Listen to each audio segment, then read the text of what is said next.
Olá, pessoal! Bem-vindo ou bem-vinda novamente a mais uma aula de Direito Penal aqui gratuita do Estratégia Concursos. Pessoal, meu nome é Lucas Petri, delegado de polícia no estado do Paraná. Se essa é a sua primeira aula, pegou aqui no ar, no ao vivo, lembre-se que nós temos mais 7 aulas anteriores a essa e temos mais 4 aulas depois. Então, caso você esteja chegando agora, nós já tivemos vários encontros, tá bem? Então não se perca, dá uma olhada lá, assiste essa aula comigo, mas dá uma olhada nas anteriores para você pegar o fio da meada inteiro da parte geral aí do direito penal, tá bem? Hoje nós iremos tratar o tema punibilidade. Nós ainda não tratamos esse tema e também não entramos na teoria da pena, que é outro tema que eu quero entrar com vocês. Então, feita essa breve introdução, eu deixo aqui para vocês o meu Instagram, @delegado.lucaspetri, tá? Vou até jogar aqui no slide já para vocês, @delegado.lucaspetri. Pessoal, eu respondo vocês lá, me manda direct. Se não conseguir o material aqui, me manda lá também. Enfim, eu fico totalmente à disposição, respondo todo mundo, então me segue lá, me manda uma mensagem que eu vou adorar receber a sua dúvida ou o seu feedback sobre a aula. Perfeito? E como eu já disse para vocês, trata-se aqui de um curso de Direito Penal para delegado de polícia. No entanto, friso aqui que não apenas para delegado de polícia. As provas de carreiras jurídicas, elas estão cada vez mais próximas entre si, de forma que se você estiver estudando para analista judiciário, para juiz, para promotor, essa aula aqui vai te ajudar, tá? Vai te ajudar e muito, assim espero. Vamos começar então uma breve revisão do que estudamos lá nas nossas aulas de número 2 a 6, certo? Nas nossas aulas de número 2 a 6, nós estudamos o conceito analítico de crime. E por que eu quero retomar aqui com vocês esse ponto? Professor, a gente já passou por isso. A gente já estudou concurso de pessoas, a gente já estudou intercrimes, concurso de crime. Por que você está retornando nisso? Porque eu não quero que vocês confundam. Eu não quero que vocês pensem que a punibilidade, ela faz parte do conceito analítico de crime, tá? Nós aqui adotamos no Brasil o conceito analítico de crime chamado tripartite, tá? Então, pessoal, nós adotamos o conceito tripartite do delito, de forma que crime, segundo o conceito analítico, é um fato típico, ilícito ou antijurídico e culpável. E a punibilidade, ela não entra aqui, tá? A punibilidade, ela não entra aqui. Ela se trata aí de um efeito, de uma consequência jurídica do cometimento do delito. Dessa forma, já passamos aqui em seguida para o conceito de punibilidade. Punibilidade é o direito de o Estado aplicar uma sanção penal a alguém, desde que haja previsão em uma norma penal incriminadora. Aqui, claro, estamos intimamente ligados ao princípio da reserva legal, tá? Princípio da reserva legal, que é um desmembramento aí do princípio da legalidade. Mas o que eu quero que vocês saibam? Que a punibilidade é uma consequência, tá? Ela é uma consequência jurídica. Ela é um efeito do crime, tá? Ela não está dentro do conceito analítico de crime. Logo, se extinta a punibilidade, certo? Se extinta a punibilidade, o crime permanece. Só os efeitos do crime que desaparecem. E aqui muita atenção comigo, tá? Porque nós temos também os efeitos penais e os efeitos extrapenais. Aqui nós estamos falando apenas dos efeitos penais, tá? Nós iremos estudar diversas causas distintivas da punibilidade, cada uma da sua maneira ali de ser. No entanto, aqui nós estamos falando apenas dos efeitos penais. Os efeitos extrapenais, eles permanecem. Por exemplo, o direito de exigir a alguém o pagamento do dano. Sofreu um acidente de trânsito lá, uma vítima que acabou sofrendo lesões graves ali. O veículo que vai ser pago, o hospital que vai ser pago pelo autor, continua, tá? Só some aqui o crime, desculpa, só sobre os efeitos penais. O crime, ele continua da mesma forma, perfeito? Então, vamos lá. Passado aqui punibilidade, nós entraremos já nesse tópico que, claro, igual os outros substratos, os delitos que nós trabalhamos anteriormente, que não se vincula aqui à punibilidade, as causas excludentes, tá? Então aqui as causas de extinção da punibilidade, que são especialmente importantes para a sua prova, perfeito? Aqui nós temos no artigo 107 do Código Penal. Extingue-se a punibilidade de qual forma? Pela morte do agente, obviamente, né? Essa daqui acredito que é a mais tranquila, pela morte do agente, por anistia, graça ou indulto, que nós já iremos conversar sobre todas essas causas, tá? Pela retroatividade da lei que não mais considera o fato criminoso. Vocês lembram disso aqui? Qual é o nome disso? É a figura da abolitio criminis, que nós estudamos lá na nossa aula de número 1, lá dentro da sucessão de leis penais no tempo, certo? E eu ainda irei falar sobre ela aqui, mas caso você tenha mais dúvidas sobre ela, se você não lembra mesmo o que é, volta lá na nossa aula, mas espera um pouquinho, vamos ver se você vai conseguir lembrar. Prescrição, decadência ou perempção, essas duas aqui no caso apenas de ações privadas, tá? Pela renúncia do direito de queixa ou pelo perdão aceito nos crimes de ação privada, pela retratação do agente quando a lei admitir e pelo perdão judicial. Lembrando a diferença aqui do perdão aceito para o perdão judicial. O perdão judicial, como o próprio nome diz, ele é dado pelo juiz e não pelo ofendido. Tá bem, pessoal? E, por fim, muito importante que eu ainda queria falar com vocês nesse slide aqui, é que esse rol, ele é exemplificativo. Certo? Ele é exemplificativo. O que significa isso? Que nós podemos ter outras causas que não apenas essa. E tem diversas súmulas que tratam sobre o tema. Um tipo penal ele pode trazer uma causa extintiva de punibilidade dentro ali dos seus parágrafos ou dentro do próprio tipo penal. Então saibam disso. Muitas súmulas do STF aqui, elas tratam sobre o tema, tá? Inclusive, por exemplo, se eu não me recordo bem aqui, a súmula 554 do STF, dei uma olhadinha aí depois, que trata do pagamento do cheque sem fundo antes do recebimento da denúncia. Trata-se de uma causa de extinção de punibilidade. Depois só dá uma olhada, confiram lá se esse é o número da súmula mesmo. Mas, pessoal, também é uma causa de extinção de punibilidade. São ocasiões que melhoram para o réu, né? Beneficiam o réu. O réu vai ter a sua punibilidade extinta, ele não vai cumprir a pena daquele delito. De forma que nós podemos sim tratar dessas formas via súmula, via lei ordinária, tá bem? Então vamos continuar aqui, agora trabalharemos uma por uma, tá? Nós temos que trabalhar aqui uma por uma dessas causas de extinção. E eu já peço uma desculpa aqui para vocês, porque eu estou um pouco gripado, então eu vou tomar bastante água nessa aula, já que eu tenho mais outra aula com vocês, certo? Pessoal, vamos lá. Agora vamos falar uma por uma das causas extintivas da punibilidade. Vamos lá?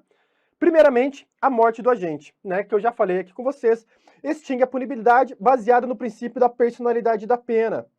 E o que significa? Que a pena não passará a outra pessoa.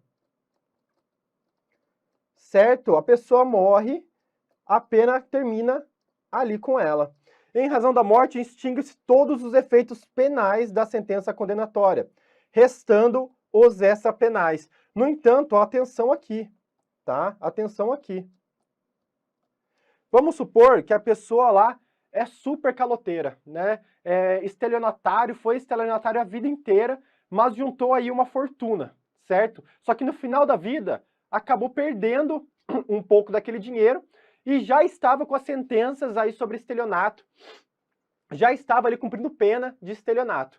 Lógico que os efeitos penais, eles estarão extintos, né? A pena, a reincidência, a execução da pena, a revogação do sursi, todos esses efeitos, eles estarão extintos. Por quê? Porque a pessoa morreu, certo? No entanto, os efeitos extrapenais, novamente cito aqui a obrigação de reparar o dano, eles vão se manter. No entanto, novamente, eu digo para vocês que apenas até o valor da herança, tá? Essa pena, ela não passará às outras pessoas, ela não passará aos filhos desse estelionatário. Apenas a herança que vai responder. Então, primeiramente, vai pagar ali conforme a herança e depois vai passar o restante do valor da herança ali para os herdeiros, certo? E outro ponto muito importante aqui dessa morte do agente é como ela se dá, pessoal. Ela só pode ser certificada via certidão de óbito. E professor, e se a certidão de óbito for falsa? Né? Já aconteceu o caso, tá? Já aconteceu o caso, inclusive chegou no STF, da pessoa ir lá e falsificar a certidão de óbito dela, para não cumprir a pena. Poxa, excelente para essa pessoa, tem uma pena ali de 30 anos para pagar, por exemplo, vai lá e forja uma certidão de óbito e não tem mais pena a cumprir, não tem mais incidência, não tem mais nada ali a ser cumprido pela justiça, tirando os efeitos dessa penais. E a pessoa muda o nome e continua uma vida nova.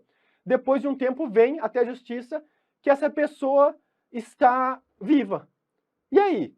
O STF encarou isso e entendeu o quê? Que se a certidão de óbito for falsa, a sentença que declarou extinta a punibilidade do agente pela certidão de óbito falsa será considerada como um ato inexistente. É como se aquele ato não tivesse ocorrido, de forma que o processo vai continuar dali em diante e a pessoa vai voltar a cumprir pena se já estivesse cumprindo, ou se não estivesse cumprindo, vai começar a cumprir, tá? Essa aqui foi mais um manejo ali que o STF fez. Por quê? Porque tinha um problema. Porque a sentença, o acórdão transitado e julgado, ele transita em julgado e gera uma coisa julgada material. E depois disso, ele não pode mais ser reformado apenas por revisão criminal, que é benéfica ao réu. Desculpa, que é exatamente isso, que é benéfica ao réu e não maléfica ao réu. Então, de que forma nós trataríamos isso?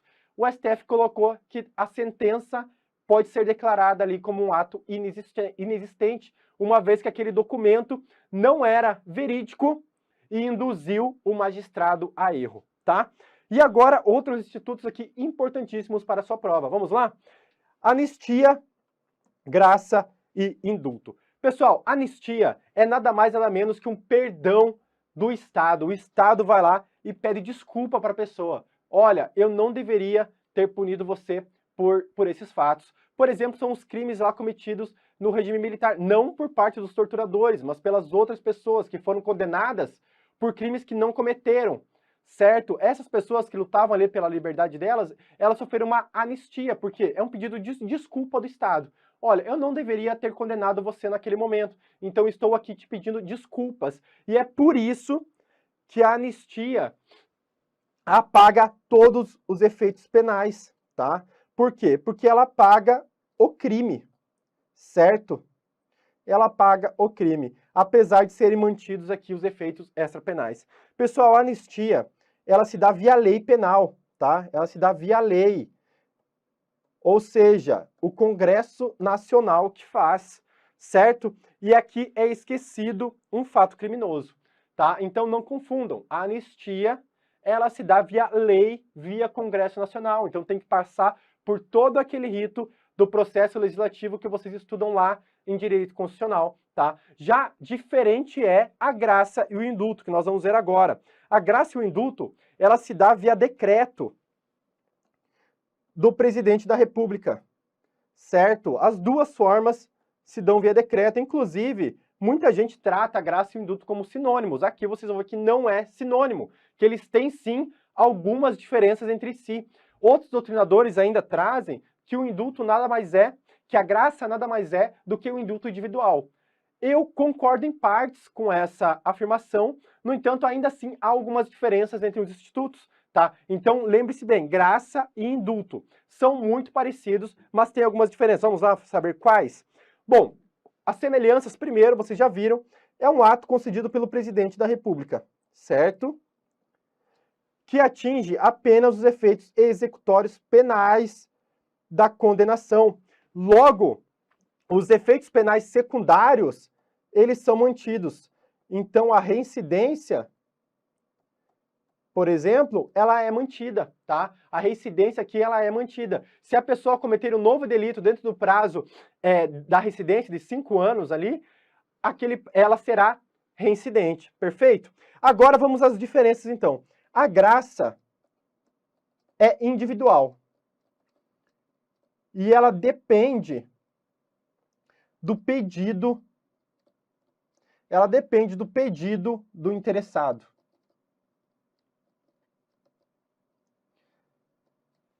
Então volta aqui para mim. A graça, a pessoa tem que chegar até o presidente e pedir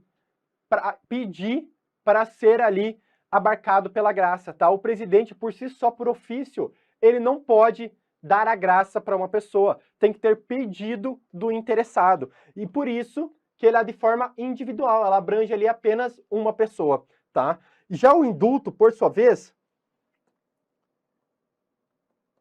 é um benefício coletivo, que não depende de provocação.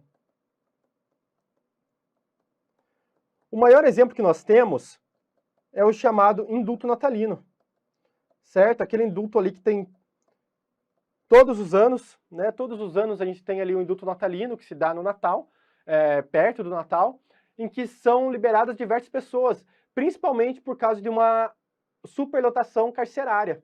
Dessa forma, é o jeito que o Estado encontrou ali, não é a melhor forma, eu discordo totalmente aqui do indulto natalino, no entanto, é o jeito que o Estado encontrou de liberar aqueles criminosos que têm uma pena baixa, que não cometeram um crime grave, realmente para fazer jus ali, para ter espaço para prender mais pessoas no novo ano. Parece bizarro, mas é isso, o indulto natalino, a sua questão de ser é realmente essa. Mas o que você tem que saber aqui para sua prova? Que o indulto natalino vai surgir via um decreto do presidente da República e a pessoa vai pegar esse decreto e vai ver alguns requisitos. Normalmente o crime deve ser cometido sem grave violência, sem ameaça à pessoa, sem arma de fogo. São requisitos assim que tornam aquele crime não tão grave. E todas as pessoas, ou assim, ter cumprido 30% da pena, e todas as pessoas que estiverem de acordo com aqueles requisitos serão contempladas aí pelo indulto e serão libertadas. Lembrando que os efeitos penais secundários, eles são mantidos. Apenas a execução da pena, apenas o efeito penal primário, que é a execução da pena, que será aí abolido, tá bem? Pessoal, essas são as diferenças que eu queria que vocês soubessem. Inclusive, tem uma súmula aqui do STJ, que é a súmula 631. O indulto, e aqui a gente pode falar da graça também, tá?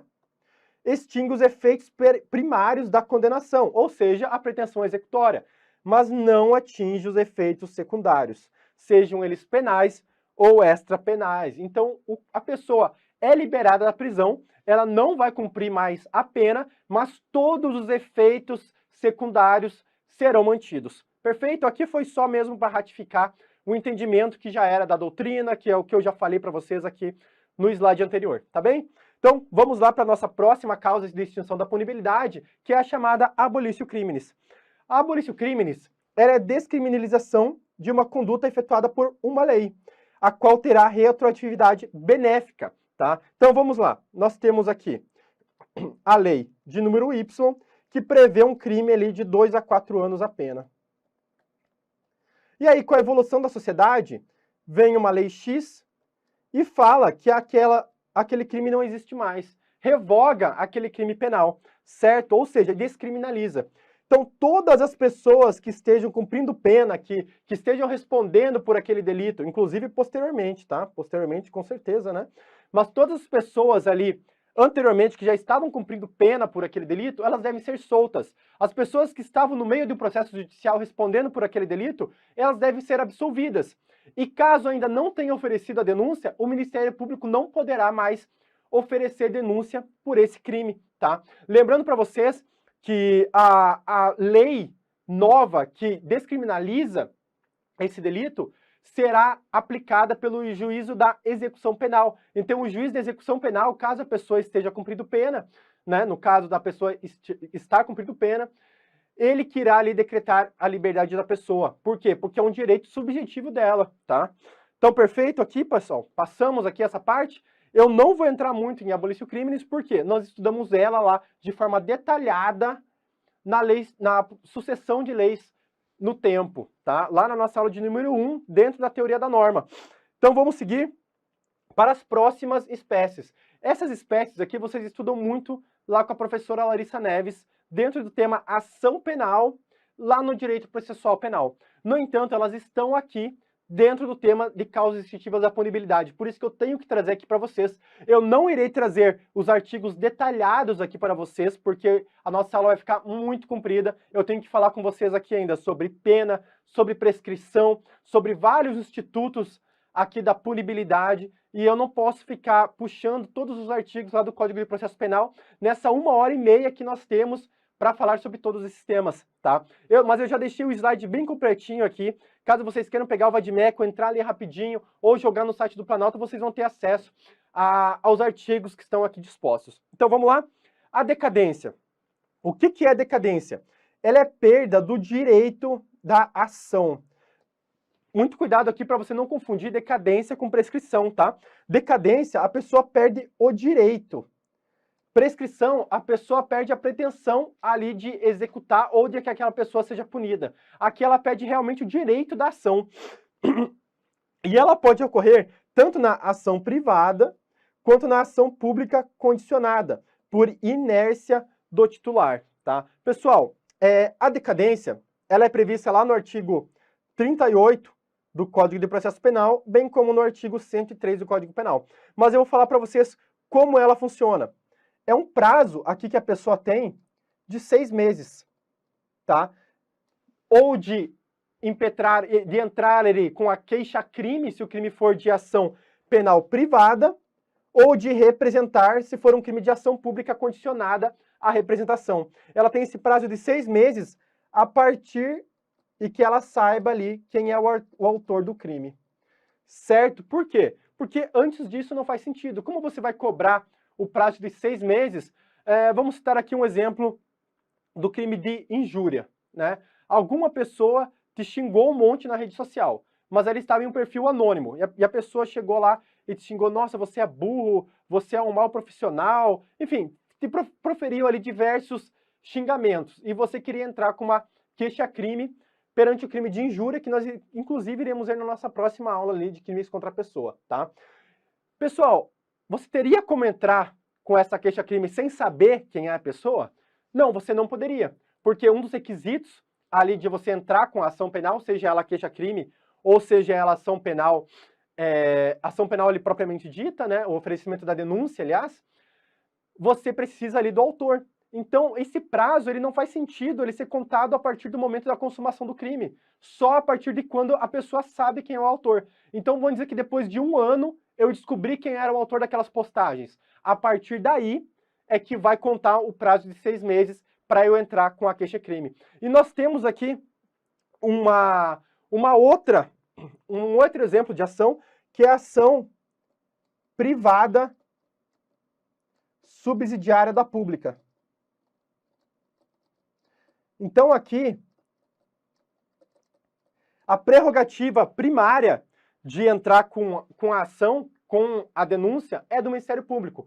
No entanto, o Ministério Público aqui ele se queda inerte, ele não age. E aqui eu digo que ele não está promovendo atos investigatórios, ele não está pedindo diligência para a polícia, ele não está indo atrás de nada, ele não está fazendo nada. Passou o prazo ali de oferecimento da denúncia, que em regra é de 15 dias, começa a contar do final desse prazo 6 meses para a pessoa entrar aí com a queixa-crime, tá? Então aqui é do dia que se esgota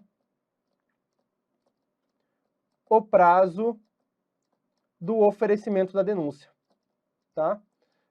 Deixa eu escrever aqui no cantinho para vocês, tá? Do oferecimento da denúncia. Tá bom, pessoal? Acho que deu para entender aí, né?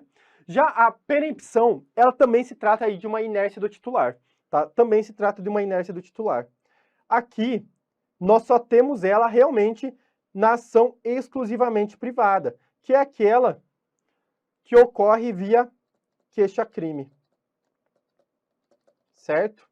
E está prevista lá no artigo 60 do Código de Processo Penal. E ela representa realmente uma sanção processual ao querelante que foi decidioso, ou seja, que foi inerte e que não teve uma conduta ativa no processo. Então é aquela pessoa que começou o processo, ela foi ali intimada para algum ato e ela demorou mais de 30 dias para responder aquele ato.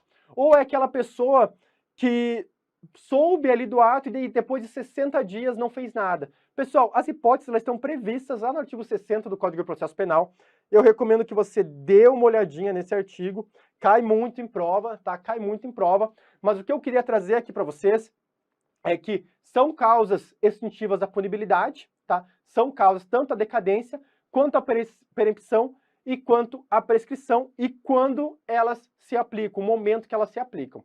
A prescrição a gente já vai ver porque ela é a mais complicada de todas. Inclusive eu não conseguirei, já adianto aqui para vocês que eu não conseguirei dar conta da prescrição inteira em uma aula, ainda mais uma parte de uma aula. É impossível, tá bom, pessoal? O tema da prescrição, ele demoraria aqui, eu nesse ritmo que estou falando com vocês, assim, um ritmo rápido, demoraria no mínimo 3 horas para eu finalizar apenas uma parte da prescrição.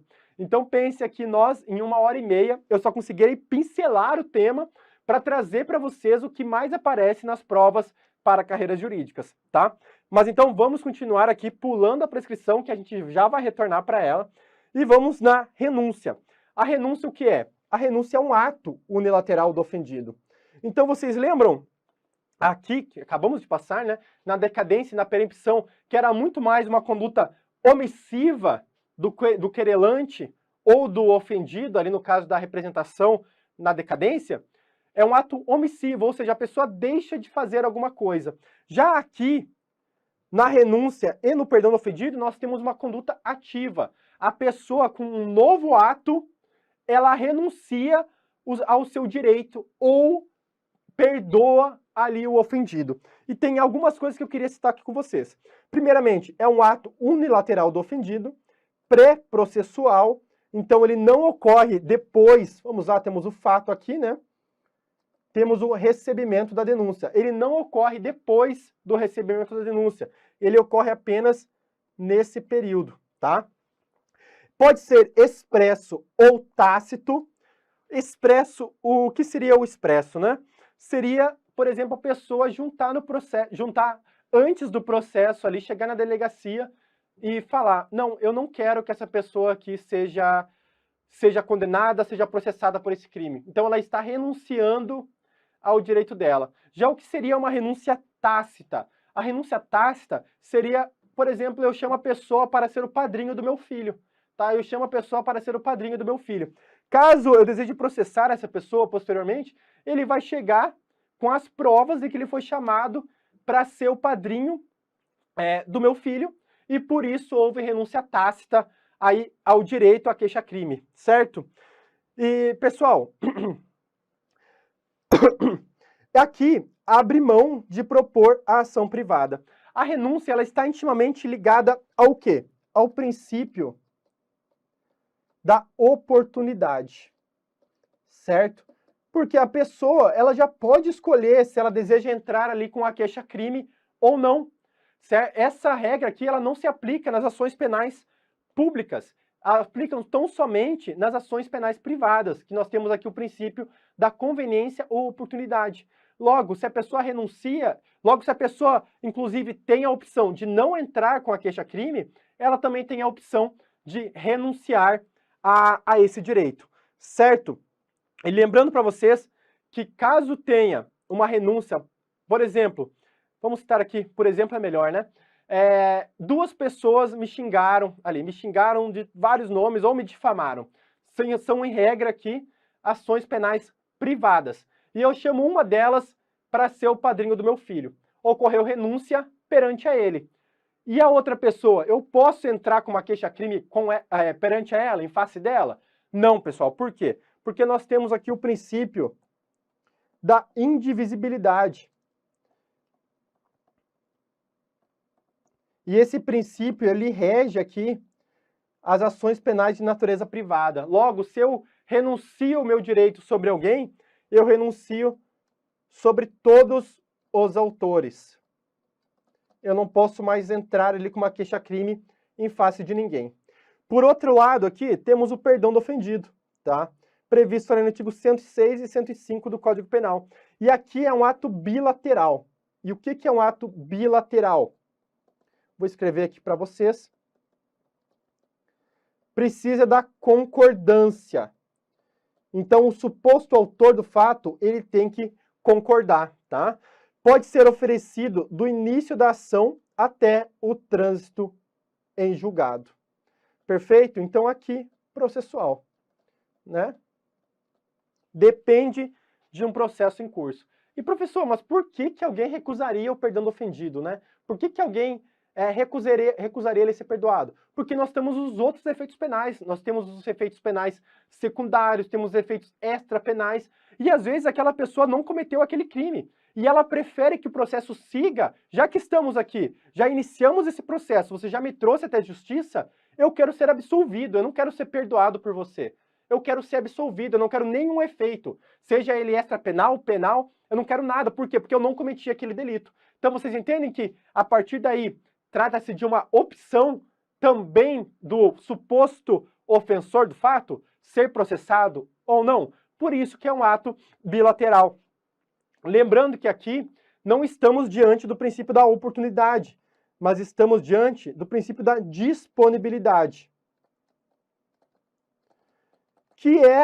que se resume da possibilidade na queixa-crime, dentro da ação penal privada, que a pessoa desista do processo.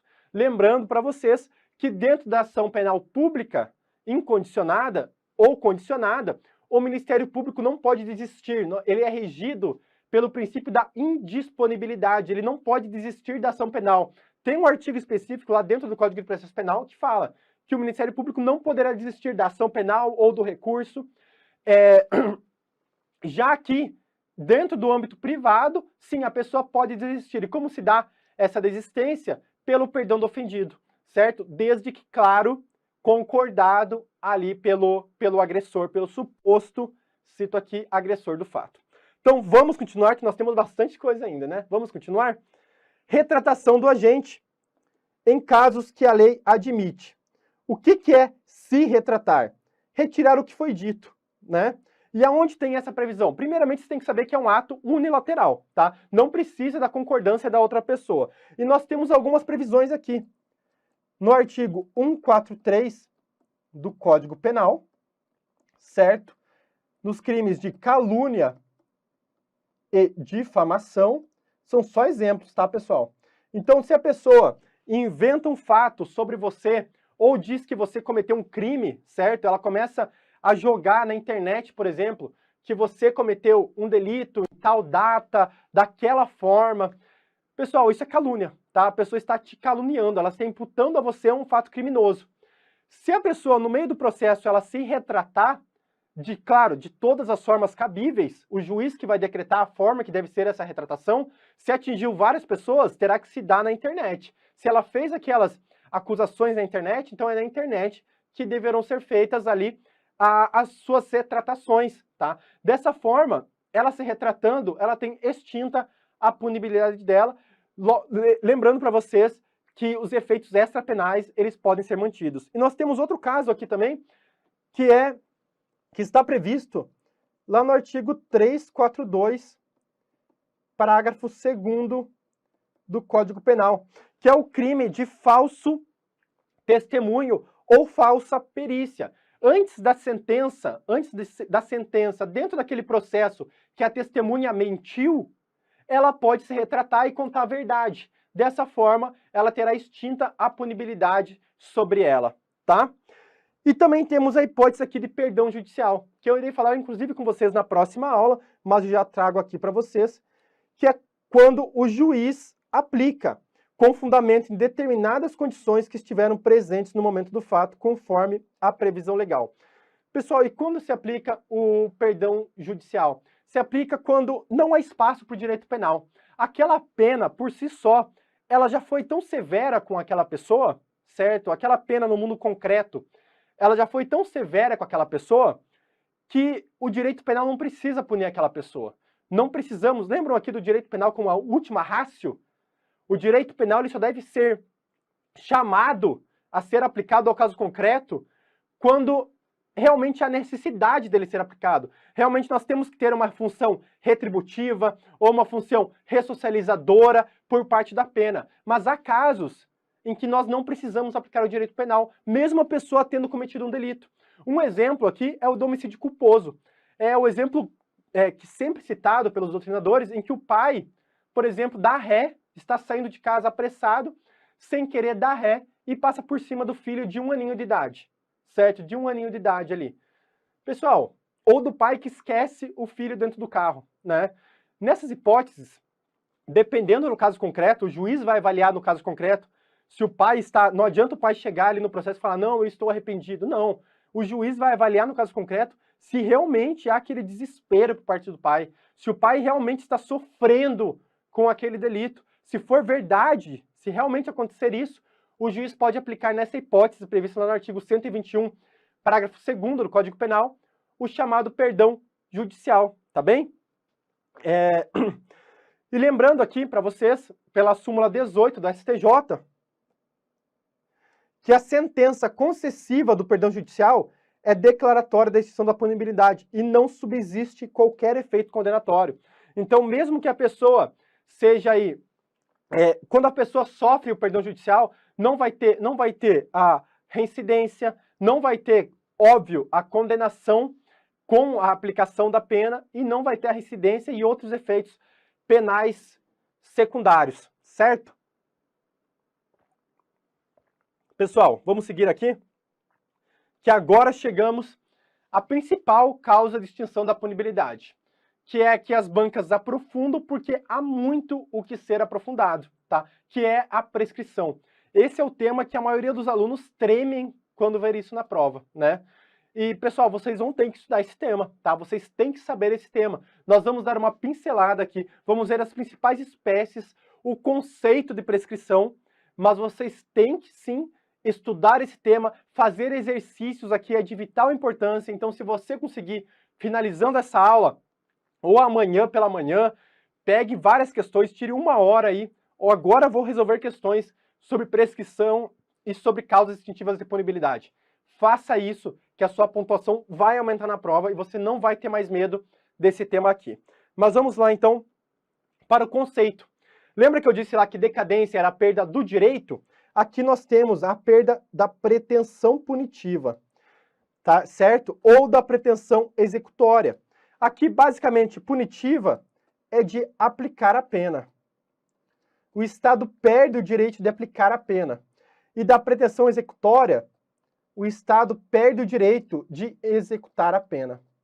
Então, aqui já temos uma pena e o Estado perde o direito de executar. Na outra, na punitiva, nós não temos ainda a pena e o Estado perde o direito, inclusive, de aplicar, de chegar a essa pena, tá? Ocorre em razão do titular ter perdido o direito de punir ou de executar. E aqui, o titular é o Estado, correto? Que o titular é o Estado. E elimina os efeitos penais do crime.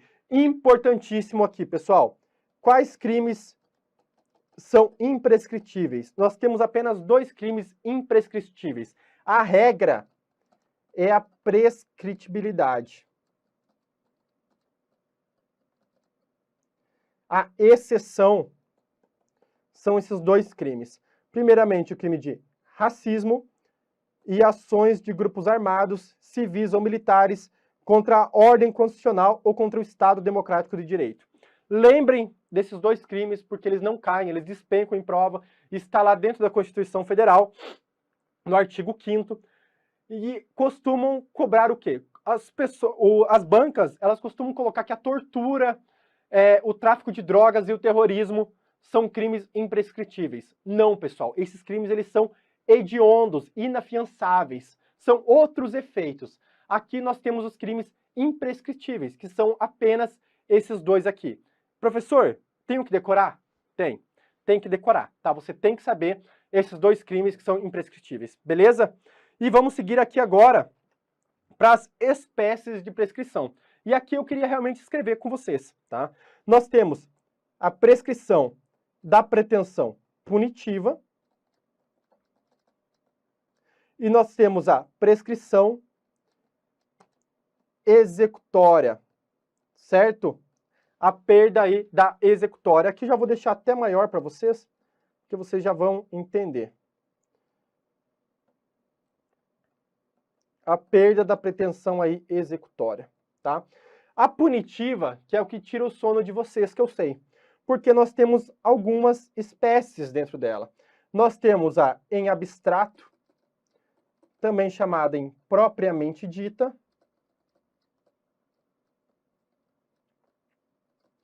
Nós temos a intercorrente, que se dá dentro do processo, também chamada superveniente. Nós temos a retroativa. E nós temos a virtual. Tá bem? Eu coloco um asterisco aqui porque nós temos até súmula do STJ, igual vocês vão ver em breve. Essa virtual aqui, ela não é aceita. Tá? Ela não é aceita pela jurisprudência brasileira. Professor, por que eu tenho que saber? Porque cai em prova, pessoal. Porque cai em prova. E cai com tudo. E você tem que saber quais são aceitas, você tem que saber quais não são aceitas, que no caso é a virtual, e você tem que saber fazer as contas. Aqui é uma das poucas partes que a gente tem que fazer conta, dentro da pena e dentro da prescrição, que nós temos que fazer contas dentro do direito penal. Mas, pessoal, e tá caindo em prova, você tem que saber qual a prescrição se aplica àquele caso concreto e qual é a tabela do artigo 109 do Código Penal, que a gente já vai ver, tá? Vamos lá, então? Vamos falar uma por uma agora, para ver se vocês recordam dessas espécies de prescrição. Se vocês não recordarem, vocês têm que pegar a doutrina, você tem que pegar o seu material de estratégia, você tem que pegar uma aula ali aprofundada sobre isso e tem que estudar, tá? Ou ainda voltar aqui na nossa aula e ir fazendo devagar, prestando mais atenção e estudando essa parte, porque é uma parte importante. Você não pode não ir para a prova, você não pode ir para a prova sem saber o tema da prescrição. Vamos lá, então? Primeiramente, a prescrição da pretensão punitiva. Ela ocorre antes do trânsito julgado, seja dentro do processo ou ainda sem a existência do processo, e faz desaparecer todos os efeitos de eventual condenação penais e extrapenais, tá? Igual eu disse para vocês, ela se subdivide em 4 subespécies: a propriamente dita, a retroativa, a superveniente ou intercorrente e a virtual, que também é chamada de antecipada ou por prognose ou em perspectiva jurisprudência. Olha que nomes complicados aqui. Cair na sua prova. A prescrição da pretensão punitiva por prognose é aceita pelos tribunais superiores. Você saberia responder? Aqui você já sabe que não é aceita, né? Mas daria uma pequena dúvida naquele momento. E eu tenho que trazer para vocês aqui no próximo slide o artigo 109 do Código Penal, que aqui basicamente está a prescrição da pretensão punitiva em abstrato. Mas esses prazos aqui, eles são aplicados para todas, tá? Em todas as prescrições nós vamos utilizar esses prazos aqui. Vamos lá? A prescrição antes de transitar em julgado, a sentença final, salvo disposto no parágrafo 1º do artigo 110 desse código, que aqui a gente trata de outra espécie já de prescrição, regula-se pelo máximo da pena privativa de liberdade combinada ao crime, verificando-se em 20 anos, se o máximo da pena é superior a 12, e aqui a gente continua. Mas vamos dar um exemplo aqui para vocês. Aqui no inciso 4. Em 8 anos, se o máximo da pena é superior a 2 anos e não excede a 4. Vamos lá, o crime de furto, que é muito estudado. Tem pena ali de 1 a 4 anos. Então, o que acontece, pessoal? O que acontece? Você tem que usar essa tabela junto da pena abstrata ou concreta sentenciada ali pelo juiz, seja na sentença ou no acórdão condenatório. Na pretensão aqui punitiva, propriamente dita, em abstrato, você vai pegar a pena máxima combinada ao delito. Então, por exemplo, o crime de furto tem pena de 1 a 4 anos. Você joga aqui dentro do inciso 4 do artigo 109 do Código Penal e você obtém ali o prazo de 8 anos. E esse é o prazo que será utilizado para a prescrição aqui propriamente dita em abstrato, tá bem? Lembrando para você que faz uso das qualificadoras e das causas de aumento de pena, tá? Tanto aumento quanto diminuição de pena. Professor, e qual qual fração eu uso, né? Tem lá 1/3 a 2/3. Qual fração eu uso para adicionar aqui na pena máxima em abstrato? Você usa a teoria da pior das hipóteses, você usa a pior fração. Então, quando diminui a pena é a que menos diminui, e quando aumenta a pena é a que mais aumenta, tá? E a qualificadora, ela já está dentro do próprio tipo penal. Então, por exemplo, ali no homicídio comum, pena de 6 a 20 anos. Aí você chega no homicídio qualificado, pena de 20 a 30 anos. Essa pena você já vai usar para colocar dentro dessa tabela, tá? Junto ali das eventuais causas de aumento e diminuição de pena. Nós não aplicamos aqui as agravantes, as atenuantes e as circunstâncias desamoradoras lá previstas no artigo 59 do Código Penal, tá? Aqui nós só aplicamos as causas de aumento de pena e as qualificadoras. Pessoal, vamos lá agora falar sobre a prescrição, né? Sobre essa primeira espécie. Ocorre enquanto ainda não houver sentença condenatória com trânsito em julgado para acusação. Se regula pela pena máxima em abstrato. Então, igual eu disse para vocês, o furto ali, pena de 1 a 4, você joga na tabela, chega a 8 anos. E como a gente calcula essa prescrição? Vou fazer uma linha do tempo aqui para vocês entenderem. Nós temos a data do fato, temos a data do recebimento da denúncia, que trata-se de um prazo, de um ato que interrompe a prescrição, tá? Nós temos aqui a sentença condenatória e nós temos aqui o acórdão condenatório, tá? Então aqui, pessoal, se entre o fato e o recebimento da denúncia teve mais de 8 anos, está prescrita a ação penal, está prescrito esse crime, tá? E aqui também a mesma coisa. Se entre o recebimento e a sentença condenatória, também, se deu mais de 8 anos, também está prescrito, tá? Então lembrem disso, que aqui nós utilizaremos aqui a pena máxima abstrata ao delito. Se passou aí o tempo da pena máxima em abstrato, está prescrito o delito pela prescrição da pretensão punitiva em abstrato. Já a nossa próxima... antes, tenho que lembrar uma coisa para vocês. E esse fato, pessoal? Quando a gente começa a contar esse fato aqui? Certo? Porque nós falamos lá na aplicação da lei penal, no tempo que o Código Penal ele adota a teoria da atividade. Né? O Código Penal ele adota a teoria da atividade. Lembra daquele luta que eu falava com vocês? Que lugar, ubiquidade, tempo, atividade. Então, para o Código Penal, para a lei penal, para a aplicação da lei penal, nós temos em regra que o crime é cometido no momento da ação ou da omissão.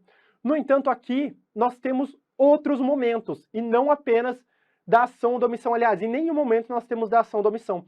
E é isso que traz para nós o artigo 111 do Código Penal. Ele traz os momentos que devem ser considerados ali o fato, a partir de quando que vai iniciar o prazo prescricional até o recebimento da denúncia. Vou puxar aqui para vocês. Vamos lá. A prescrição, antes de transitar em julgado a sentença condenatória, começa a correr do dia em que o crime se consumou.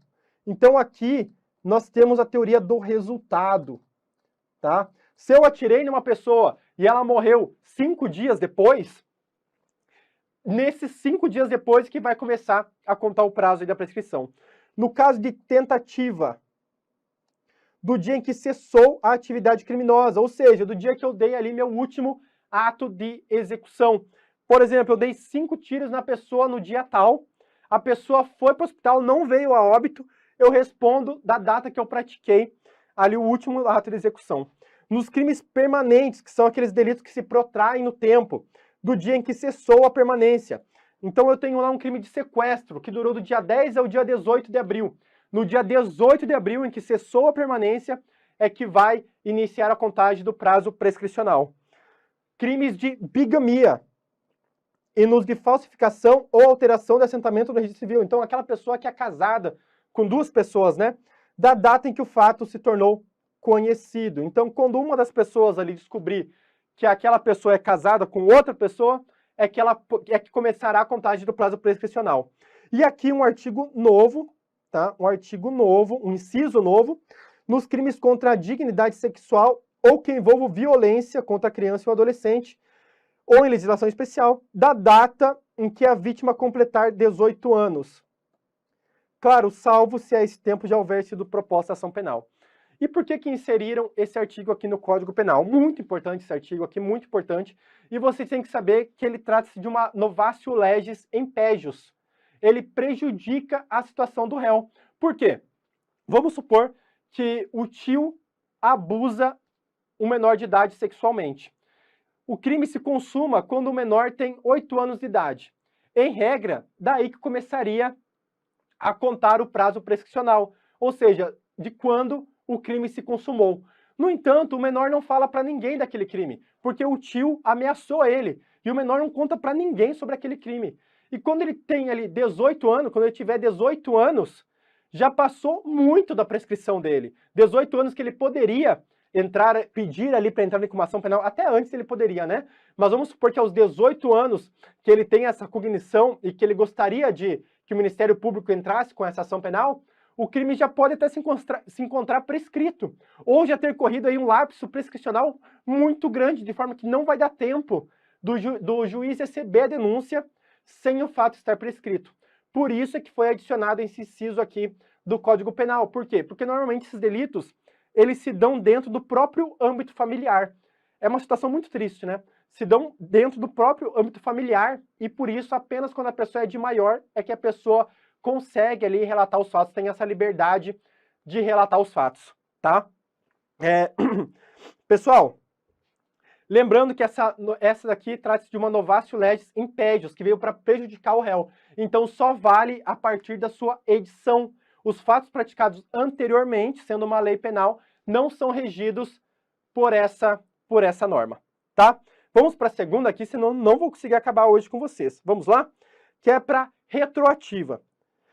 A punição, a pretensão punitiva retroativa, ela é prescrita quando, após a publicação da sentença condenatória, deve-se pegar a pena em concreto fixada, verificar o prazo prescricional definido para ela no artigo 109 e voltar no tempo. Por isso que ela é chamada de retroativa, para ver se ele foi ultrapassado entre a data do recebimento da denúncia e a publicação da sentença ou do acórdão condenatório, tá?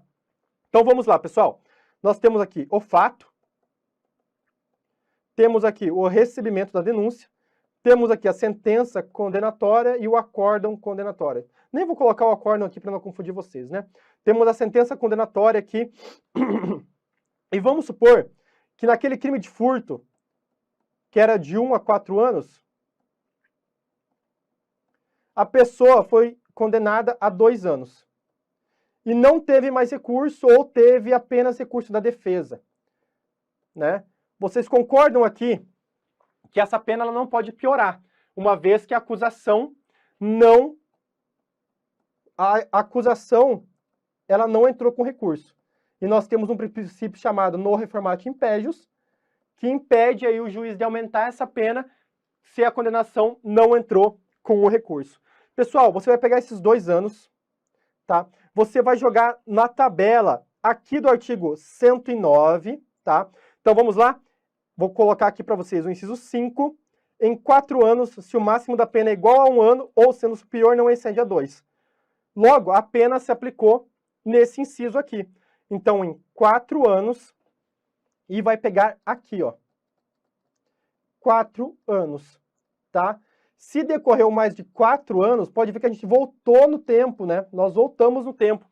Se decorreu mais de 4 anos entre o recebimento da denúncia e entre a sentença condenatória, o réu deverá ter extinta a sua punibilidade. Mas, professor, ele já tem uma sentença condenatória contra ele. Não importa. O Estado demorou muito para punir aquela pessoa. Demorou muito para julgar aquela pessoa. Por isso, ele perdeu o direito de punir aquela pessoa e aquela pessoa deve ter a sua punibilidade extinta, tá bem? Então lembre-se que aqui na retroativa nós pegamos a pena em concreto, tá? Pessoal, vamos lá para o próximo. A superveniente, também chamada de intercorrente. Segundo essa aqui, primeiro eu quero que vocês saibam que ela está no âmbito dos tribunais, tá? ela se dá do âmbito do STF, do TJ, do TRF, do STJ, tá? Por quê? Trata-se da aplicação da pena em concreto, novamente, e verifica-se ali no artigo 109, novamente, tá?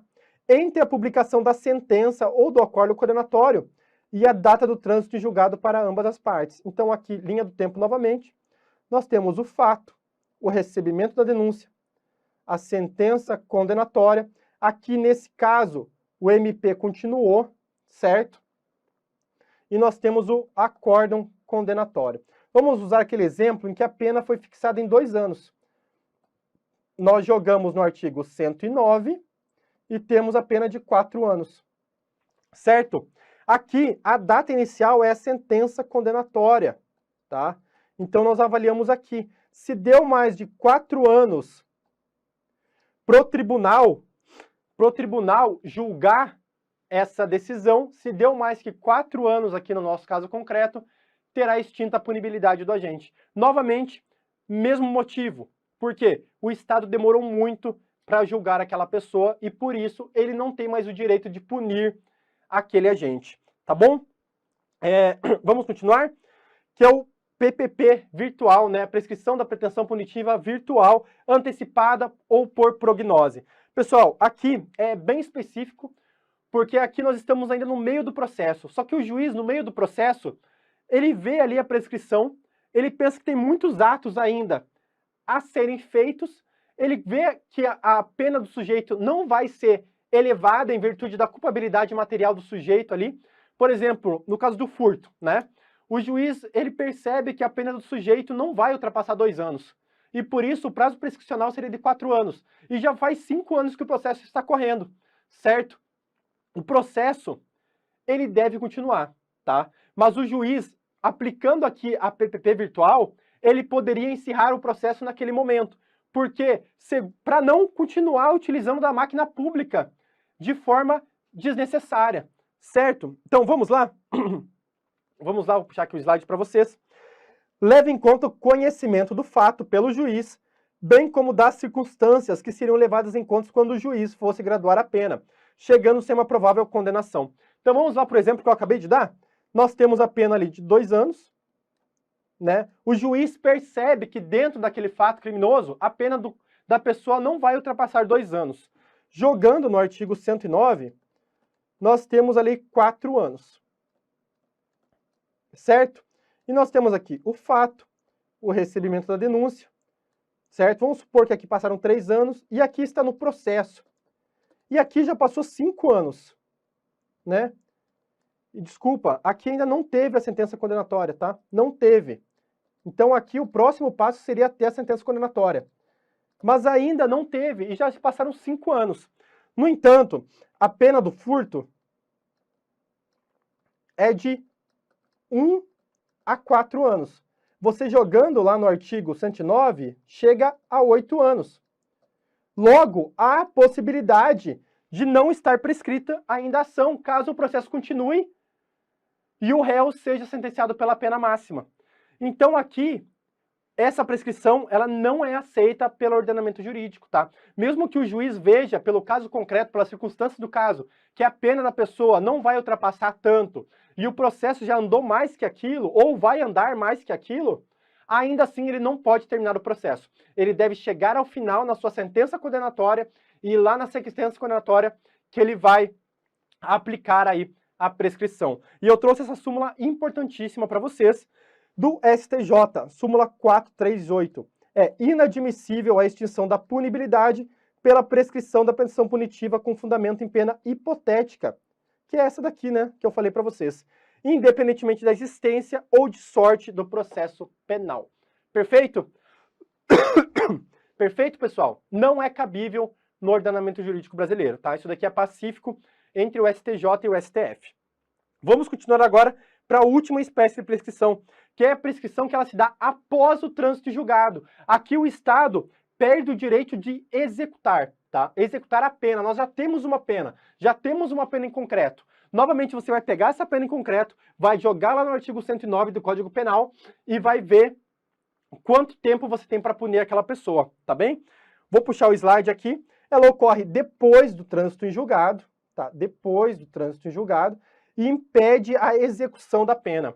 Os demais efeitos, eles permanecem, tá? Então, o agente vai continuar reincidente, ele vai continuar devendo ali o que ele estiver devendo, ele vai continuar tendo problemas com a justiça, no entanto, ele não irá cumprir a pena. E está prevista aqui no artigo 110 do Código Penal. A prescrição depois de transitar em julgado a sentença condenatória regula-se pela pena aplicada e verifique-se nos prazos do artigo anterior, tá? Os casos somente de 1/3 se o condenado é reincidente. Pessoal, aqui é uma coisa, eu trouxe aqui para vocês porque é extremamente importante. Então, se estiver dormindo, acorda nesse momento, que é extremamente importante.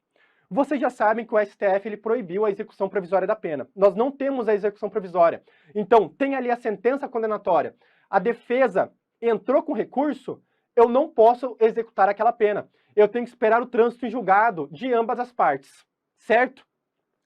A prescrição, ela se dá quando o Estado perde o direito de punir alguma pessoa, né? Perde a pretensão de punir alguma pessoa, porque ele não se mexeu, porque ele não demonstrou interesse.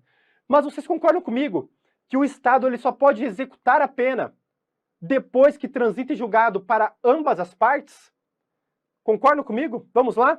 Por quê? Porque é proibida a execução provisória da pena. Se a execução provisória da pena fosse permitida, então eu já poderia começar a cumprir a pena desde a sentença condenatória, desde que, ainda que, tivesse ali um recurso exclusivo da defesa, certo? E esse é um grande erro que está previsto lá no artigo 112,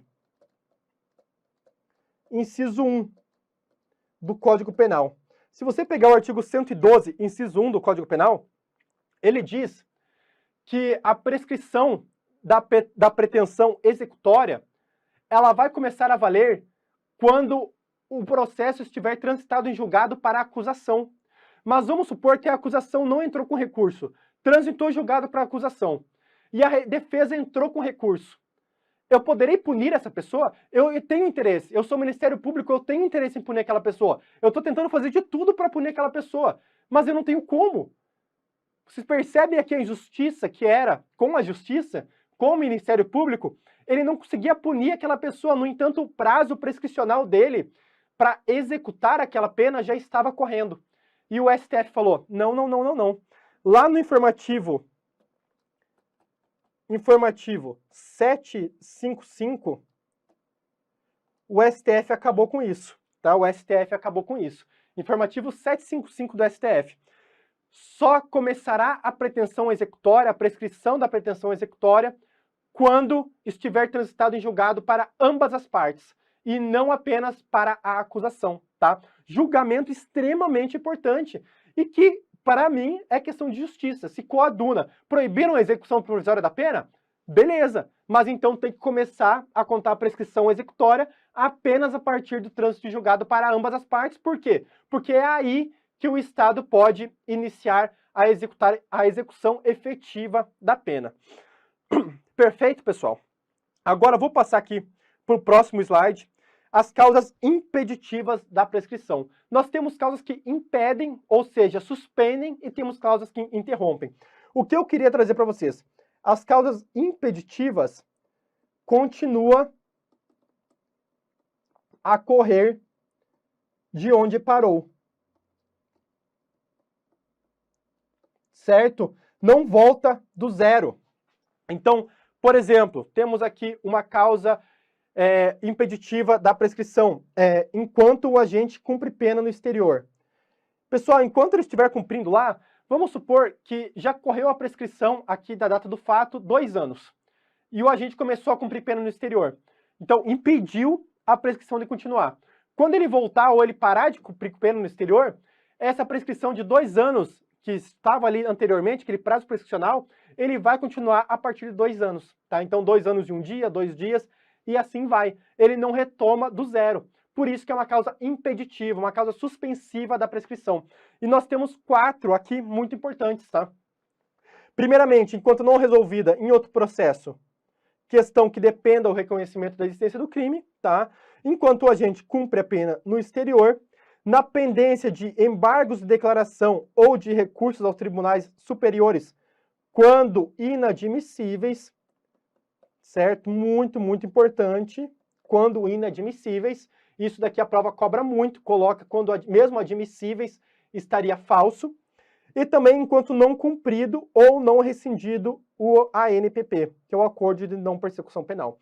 Esses dispositivos aqui, ó, prestem atenção, porque estamos dentro do pacote anticrime. Por isso que eles são muito ainda cobrados em prova, tá? Eu não terei tempo aqui de entrar mais a fundo nesses dispositivos. No entanto, eu deixo aqui para vocês a minha especial atenção a eles, tá? Nós realmente aqui hoje não teremos tempo de passar por todos eles.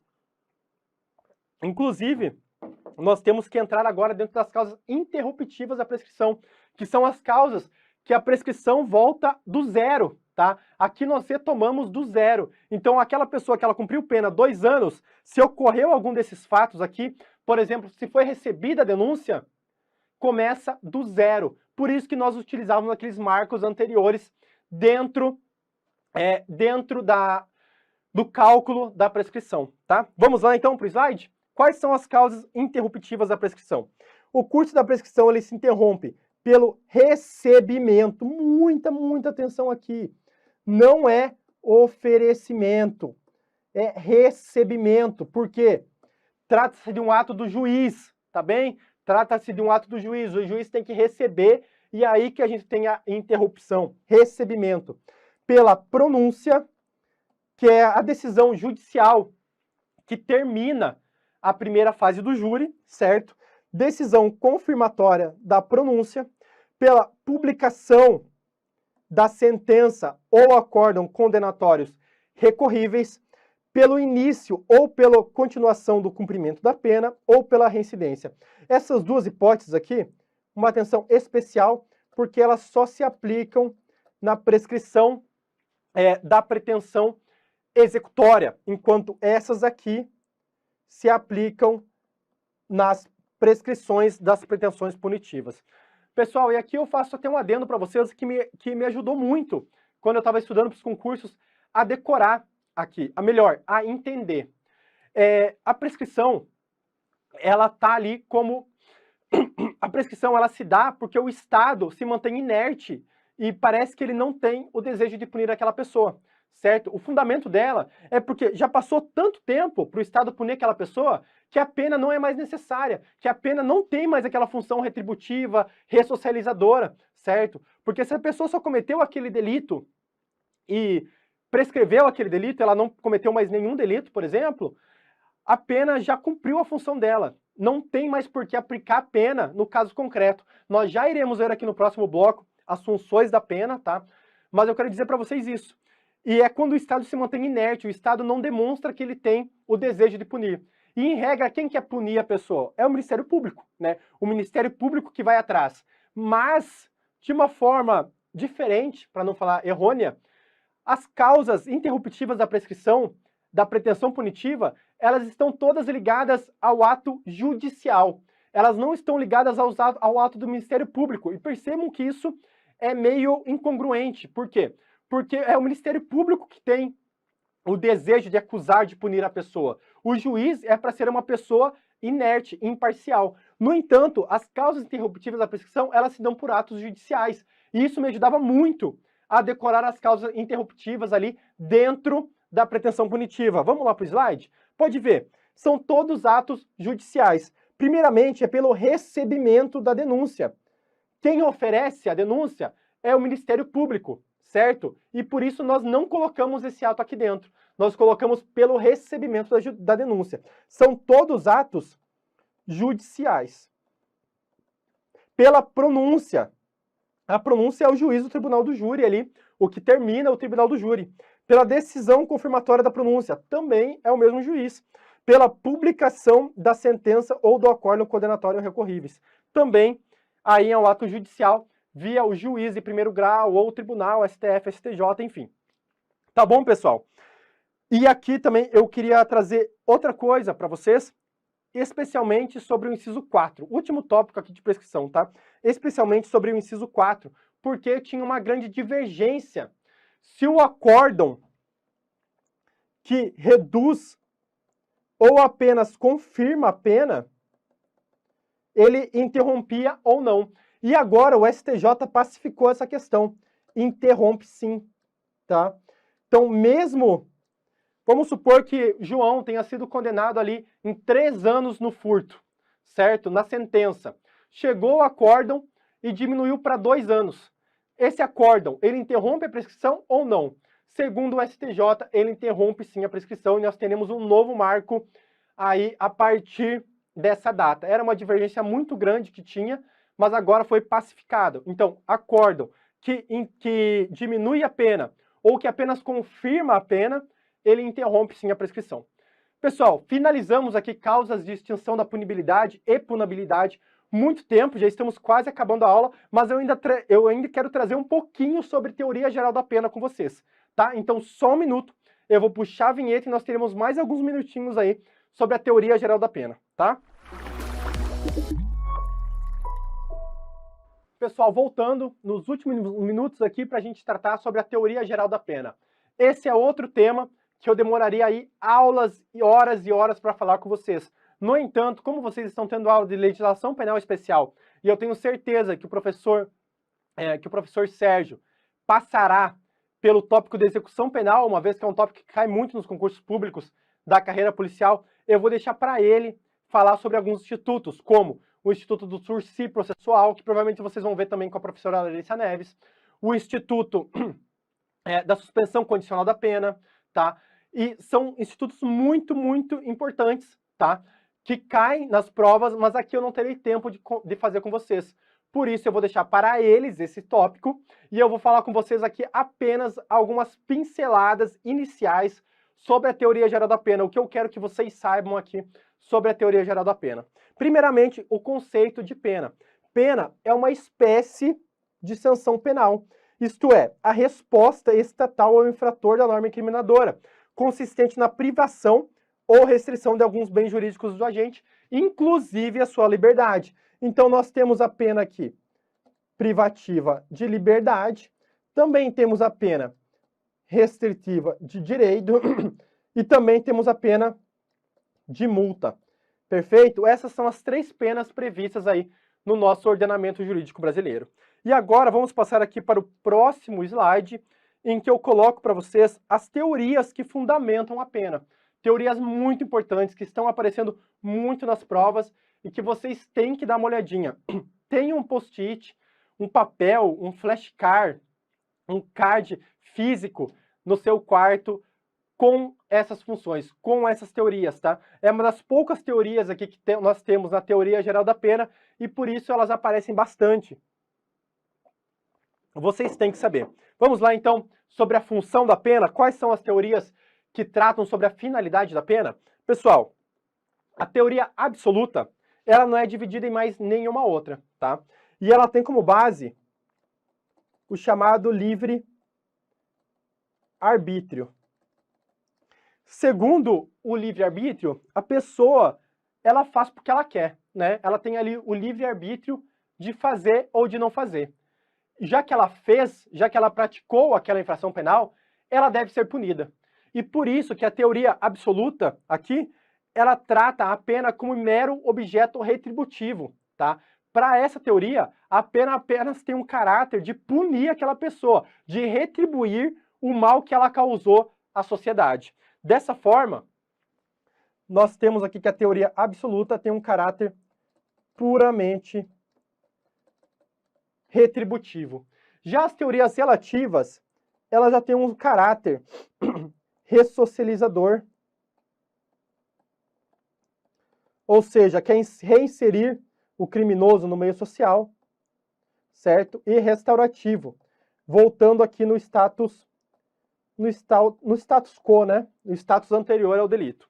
Essa teoria, ela é dividida em várias teorias, tá? Primeiramente, a teoria da prevenção geral, que é direcionada à sociedade. Então, a pena aqui é voltada à sociedade. E como a finalidade da pena pode ser colocada perante a sociedade? De forma positiva e de forma negativa. De forma positiva, quando há a punição de alguma pessoa, quando alguma pessoa cumpre pena, está mostrando a eficácia da lei. Certo?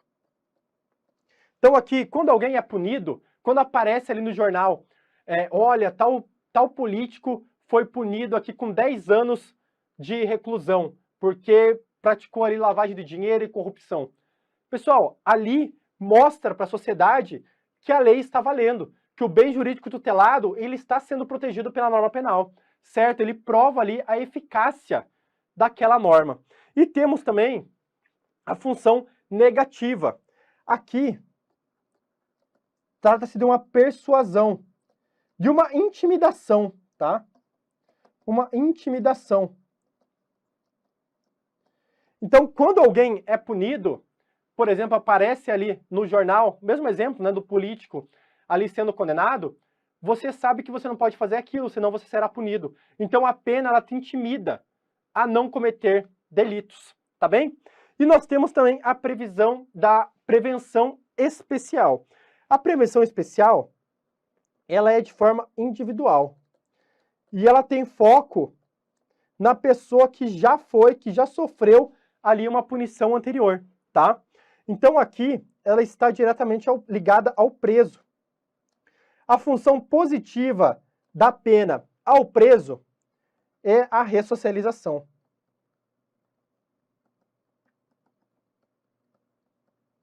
Certo? Ressocializar o preso. A pena ali tem o caráter ressocializador. E a função negativa é evitar a reincidência. Então vamos lá. Uma pessoa que está presa, né? Ela está ali cumprindo uma pena privativa de liberdade dentro de uma penitenciária.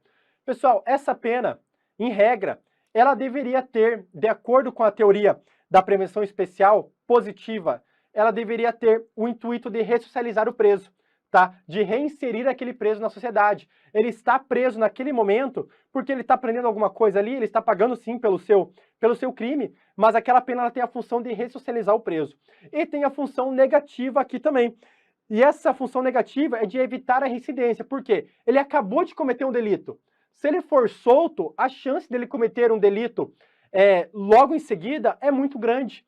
Logo, ele estando preso, ele não vai cometer esse delito e vai evitar aí a sua reincidência. Eu quero falar com vocês que o Código Penal ele adota tanto a teoria absoluta quanto a teoria relativa, tá? Ele tem tanto o caráter retributivo, a pena tem tanto o caráter retributivo quanto o caráter ressocializador, tá bem? Então, o mesmo ordenamento jurídico ele pode adotar mais de uma teoria, mas vocês têm que saber quais são as teorias que embasam essas finalidades da pena.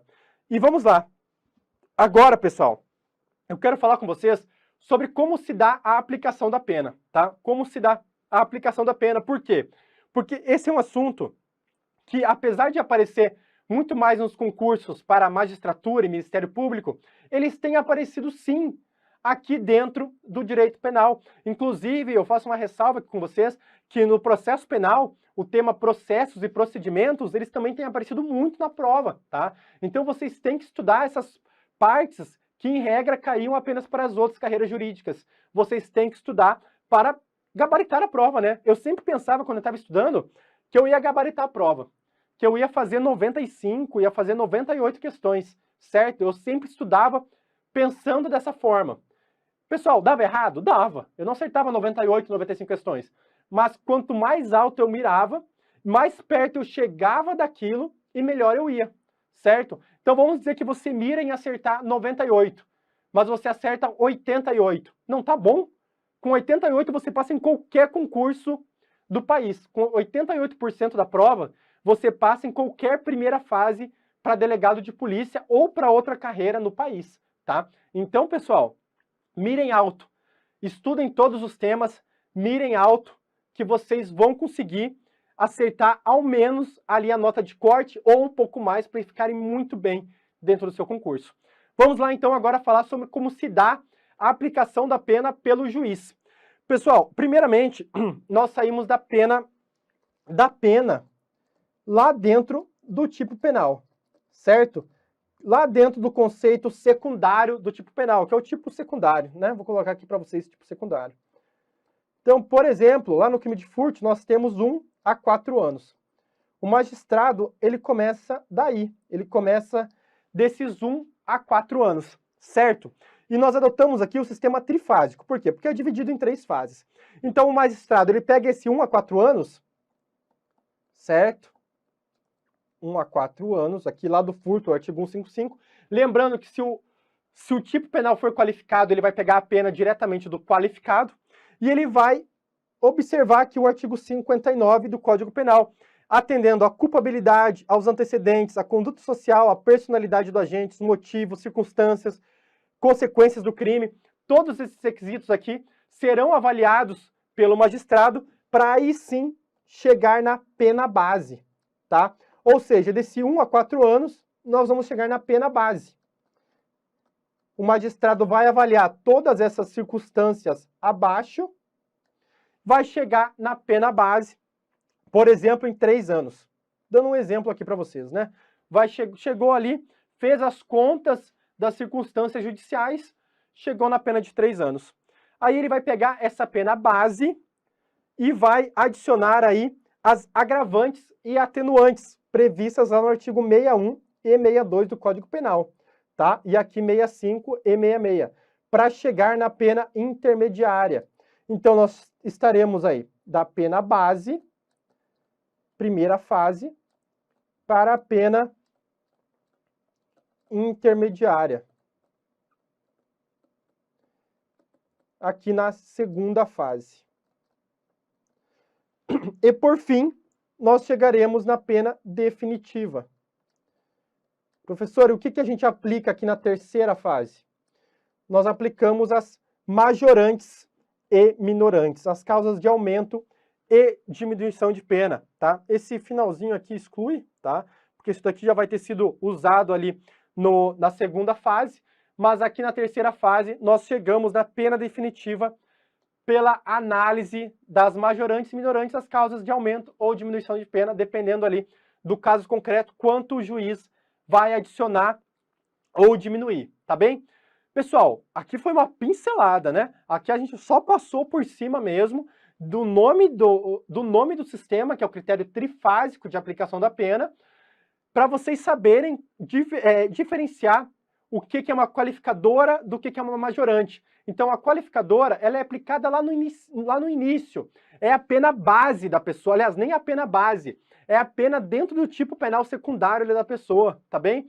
Depois, de acordo com o artigo 59 do Código Penal, nós chegaremos na pena base. Depois teremos agravantes e atenuantes e chegaremos na pena intermediária. E, por fim, para chegar na pena definitiva, nós teremos aí a aplicação das majorantes e minorantes, tá bom? Então, vamos seguir aqui, que eu quero trazer com vocês os últimos slides sobre os regimes de cumprimento de pena. Vocês têm que saber quais são os regimes de cumprimento de pena. E eles são 3: aberto, semiaberto e fechado. O aberto, a execução da pena ocorre em casa de albergado ou estabelecimento adequado. Esse aberto, geralmente, também, ele ocorre dentro da própria casa da pessoa, tá? Via monitoração eletrônica, caso não tenha aqui a casa de albergado ou estabelecimento adequado dentro daquela comarca. Regime aberto, semiaberto ou semifechado, ele ocorre em colônia agrícola, industrial ou estabelecimento similar. Pessoal, de acordo com esse regime semiaberto aqui, eles trabalham de dia e vão e dormem à noite. Eles podem trabalhar dentro dessa colônia, mas podem trabalhar também fora, mediante supervisão ali dos agentes públicos, tá? Eles podem, inclusive, trabalhar fora ali da colônia agrícola, certo? Mas eles têm que voltar ali para dormir dentro dessa colônia. E, por fim, o mais famoso de todos, nós temos o estabelecimento fechado, né? O regime fechado, que é o estabelecimento de segurança máxima ou média, a chamada penitenciária. Aqui, realmente, a pessoa fica lá dentro, né? Não sai por nenhum motivo, apenas os casos de saída temporária, mas isso daqui está lá no âmbito da execução da pena, lá na lei de execução penal, que eu não irei tratar aqui com vocês, porque nós já estamos extrapolando o nosso tempo, tá? Por fim, passados aqui os regimes, de forma bem breve, coloquei aqui os artigos para vocês darem uma olhadinha ali. artigos 34, 35 e 36 do Código Penal, mas lembro para vocês, muito importante ler a Lei de Execução Penal, tá? Vocês têm que ler essa lei para ir pronto para um concurso aí de delegado de polícia, principalmente, e de carreiras policiais. E eu trouxe mais algumas súmulas aqui para vocês, tá? Umas súmulas aqui muito importantes.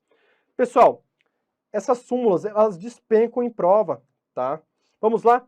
A opinião do julgador sobre a gravidade em abstrato do crime não constitui motivação idônea para a imposição de regime mais severo do que o permitido segundo a pena aplicada. Então, pega ali determinada pena e aquela pena, ela só permite o regime semiaberto.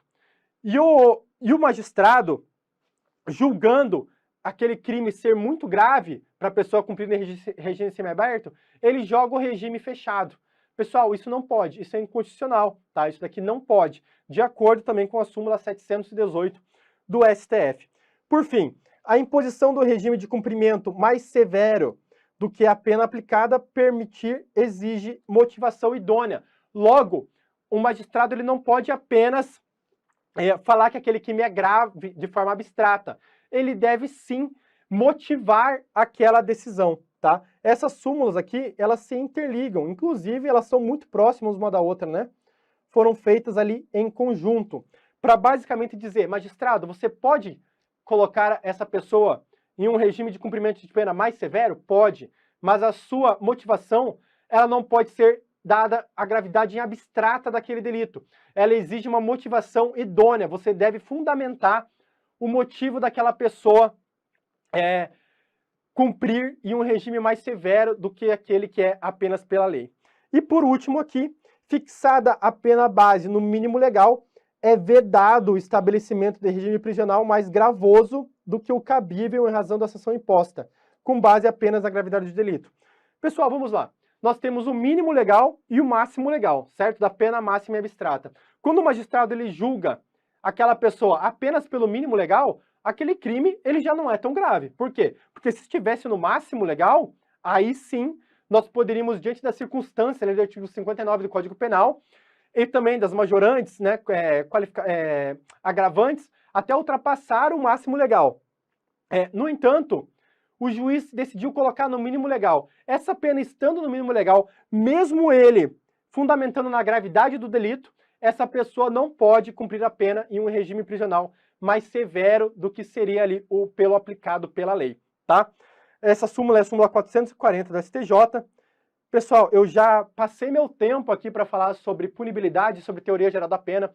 Teoria geral da pena foram poucos minutos, tá? Por isso que eu vou dizer para vocês aqui, reforço, vocês têm que estudar a teoria geral da pena, tanto no âmbito do direito penal, como no âmbito da execução penal. Aqui nós temos 12 encontros e eu não conseguirei abordar a teoria geral da pena de forma completa com vocês. Por isso que eu só passei nesses tópicos, coloquei alguns artigos importantíssimos ali para você, mas temos muito mais conteúdo dentro desse tópico, tá? Nós temos a suspensão condicional do processo, suspensão condicional da pena, o livramento condicional, são artigos muito importantes que você deve ler ali dentro do seu Código Penal e tem que entender esses institutos, tá? Eu deixo aqui meu Instagram, então se você quiser algum material, se quiser falar comigo, quiser tirar alguma dúvida, @delegado.lucaspetri, fala comigo lá, me manda mensagem, fico totalmente à disposição, tá? Quando não estou na delegacia, estou respondendo o pessoal no direct, estou ali dando a minha mentoria, estou conversando com meus alunos, então entre em contato comigo lá, que eu ficarei muito feliz pela sua mensagem, pela sua dúvida ou pelo seu feedback, tá? E aqui, novamente, muito obrigado por assistir essa aula até o final comigo, tá? É uma grande alegria para mim estar aqui no Estratégia, então só tenho a agradecer você que está gostando dessas aulas, que está aqui comigo, que assistiu essa aula até o final e que está acompanhando esses 12 encontros aí focados para delegado de polícia. Muito obrigado, pessoal, e até o nosso próximo encontro.